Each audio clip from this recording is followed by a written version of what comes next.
Hey guys! Alright, so I'm going to show you guys what's going on with Udemy because I started working on a course, as I mentioned previously. So I've learned some more information about this and I haven't done a whole lot of videos about it. So I'm going to show you guys the kind of Udemy backend process of making a course, right?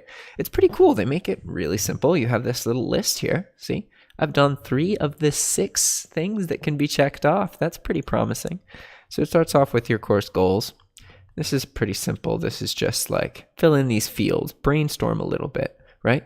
And then you do a test video. And the test video is going to be like the same kind of situation that you're going to be recording in. And then they tell you if it's proper video quality, audio quality, and then they grade you on your delivery as well. So I aced the screencasting test video, but I didn't do well with the talking head video.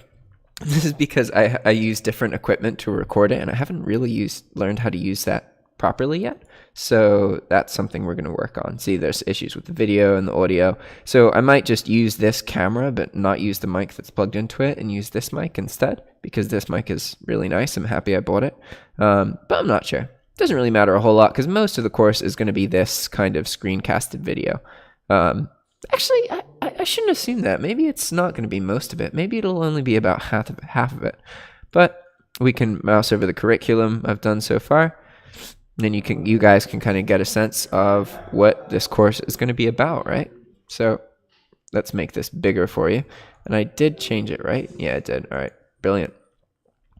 So of course, there's going to be an introduction. I'm not worried about that. There's going to be a section on profitability.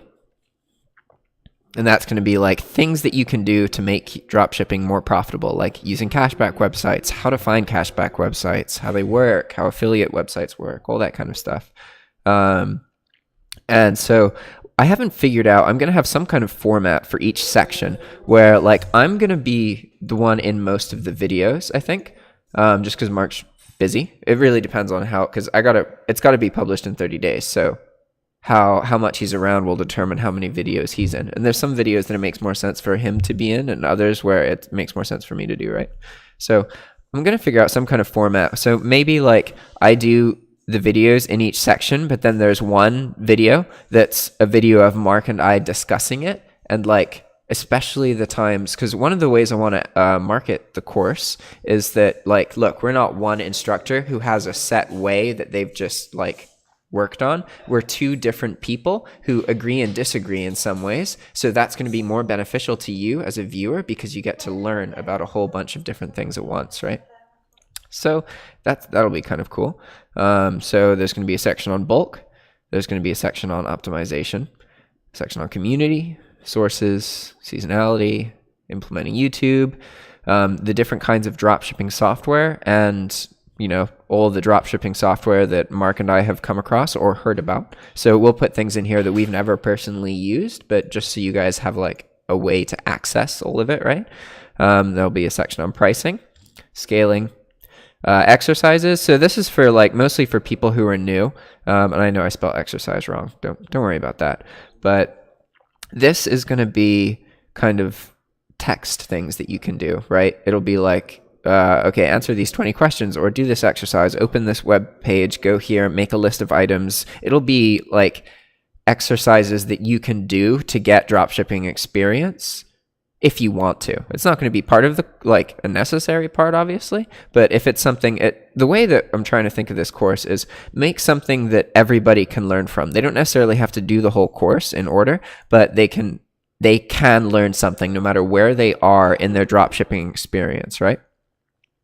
Marc's going to do a section on, we'll do a section on stealth accounts, and then the common obstacles as well, and then also selling platforms and traffic. So this is just the draft of the curriculum so far. Obviously, if it's in here, that doesn't mean that it's necessarily going to be in the course, guaranteed, but it's more likely that the course is going to actually have more stuff than what you're seeing right now. Just because like normally for people who make Udemy courses, they don't make videos regularly. So making a whole bunch of videos is really time consuming, but both Marc and I do them every single day and run a YouTube channel about Like, you know, so it's very easy for us. So we should be able to do a whole bunch of content, and I'm really excited about that. So let's see. After the curriculum, there's the course landing page. And so on here, you have the course title. This is just a working title. We're not sure what we're going to call it, but right now it's the eBay Dropshipping Video Encyclopedia. I got to make a longer description. I got to fill all this out. So Udemy is going to make an image for us based on our course and based on their like design team and recommendations. We're going to make a promotional video, and it's pretty awesome because Udemy tells you step by step. You know, like Udemy makes it so easy. Like this is the ad for your course basically, right? And they're like, oh, okay, well, look at this. The first 1 second or 3 seconds should be this. The next 20 seconds should be this. The next 20 seconds should be this. Next, why do they fill it up like that? Next 20, next 15 seconds. Like it's like specific and to the point. The whole video is like 2 minutes. Look at this. Let's add this up. So we have 3 seconds, 20 seconds, 43 seconds, 63 seconds, a minute and 20 seconds. And then, wow, okay, so the video they recommend is 1 minute and 30 seconds. That's going to be awesome.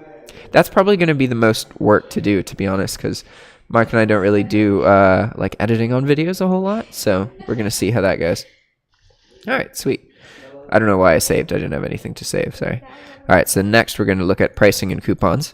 So the course is going to cost $100, but whenever Udemy has a sale, it will be on sale. And to give you guys some perspective on that, let's go to my courses. I'll open it in a new tab. I have never bought a full price course on Udemy. I've always bought them when they're on sale, and they're either $10 or $20. And look how many courses I've gotten that way. Like, I haven't done most of them, but that's pretty common. So like 16 courses, right? So like I said, I didn't pay full price for a single one of those. So $100 is just what it'll cost when there's no sale going on. But honestly, there's almost always sales. And I can make coupons, which is awesome because that means I have the ability to reward some of my viewers, which is fantastic. So because of the way that like the course creation process works, I do want to give some of the course away for free to like people who have been really regular on YouTube and that kind of thing. The thing is, I can't do that when I first launch the course because it screws up the analytics and the momentum. It's really important how you handle the beginning intro of the course. And the way Udemy spreads your course is they look at the engagement rate of your buyer. It's not of the course of the user, right? Of the student. That's what it is. It's not as simple as just selling the course. You also have to have people use your course. So this is one thing that it's important for me to know, because in my head I want the course to be cheap, but I have to consider the fact that it needs to be not too expensive, but expensive enough that people feel like if they don't engage with it, then they wasted their money, you know. Whereas if it's too cheap, then what tends to happen with Udemy is that, like, if you look at my courses, like, look at this, because I only paid 10 or 20 bucks for a lot of these courses, like, okay, I finished this course. It just says I haven't because I restarted it. Same, I finished this one. I finished this one. I only did half of this one. I finished this one. This course is huge. It's bigger than like all my other courses together, so I won't even count that one. And I finished this one. But that being said, how many courses have I never even touched, really? I mean, okay, 2%. There's 1, 2, 3, 4. Oh no, those are official Udemy courses. I don't think I bought those. Okay, so I've bought like 5 courses that I never touched, which isn't that bad. But my point is that it's not good for people's analytics, so I have to be careful about the price. But once the course has some momentum and it's been out for a bit, then I can just, then I can willy-nilly just reward people. So that'll be cool. So I do intend to do coupons for people, but it's highly unlikely that those are going to be available at the launch of the course. But they'll be available afterwards. I'm not sure how long after though. And also the courses that we make are going to end up on another website as well, called Grind Academy. But that's kind of a future thing. So let's keep going. All right, now we're going on to the automatic messages. And so here is just like what happens when the user signs up for the course. They get an email saying this, and then when they finish the course, they get an email saying this, which is cool. And then, so once I've finished all of those, and I filled the curriculum with actual videos, obviously, then I submit it for review, and then it gets published. So as long as I do that within like 26 business days, or not 26 business days, 26 more days, then Udemy, as part of the newcomer challenge, is going to push the course to their Twitter following and their Facebook following. So that's a bunch of extra publicity. And hopefully, considering I have an audience, Marc has an audience that's like 3 times the size of my audience, we already have a pretty decent starting point. And then also getting some publicity from Udemy, that could be really exciting. So we'll see how it goes. I'm not expecting anything. I just want to get a course made. This is going to be the first of many different courses. Like seriously, there's going to be a bunch of them. So, all right guys, thanks for watching. Ciao.